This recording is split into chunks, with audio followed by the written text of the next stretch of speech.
BJP এবার ইচ্ছেমতো আইন পাশ করতে পারবে না। জনবিরোধী কোনো আইন পাশ করতে পারবে না বিজেপি।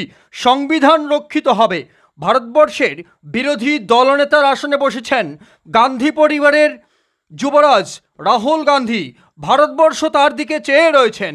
দীর্ঘদিন ধরে ভারতবর্ষ চেয়েছিল গান্ধী পরিবার মোদির সঙ্গে লড়াই করে সিংহাসনে বসুক। তবে প্রধানমন্ত্রীর সিংহাসনে বসতে না পারলেও বিরোধী দলনেতার আসনে বসেছেন রাহুল গান্ধী। এতেই খুশি সারা ভারতবর্ষের, পাশাপাশি চোপড়া ব্লক কংগ্রেস কমিটি। ভারতবর্ষের সঙ্গে সঙ্গে আমরা চোপড়া ব্লক কংগ্রেসের পক্ষ থেকে আমরা খুবই খুশি যে আমাদের যুবরাজ, যে ভারতবর্ষের যুবরাজ আজকে বিরোধী দলনেতা হয়ে সংবিধানকে রক্ষা করতে পেরেছে। বিজেপি বলেছিল ইসবার 400 পার করতে পারেনি, আর আগামী দিনে তো আরও শেষ হয়ে যাবে। সংবিধানকে হাত দিতে পারবে না, এইটুকু কাজ জাতীয় কংগ্রেসের নেতৃত্বে হয়েছে।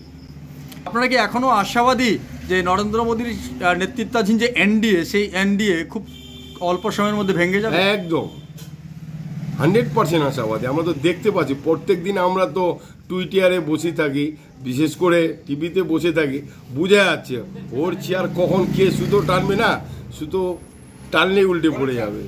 আর এই সরকার 5 বছর চলতে পারবে না। তবে কি এবার পার্লামেন্টে মানুষের কথা রাহুল গান্ধী তুলে ধরবেন?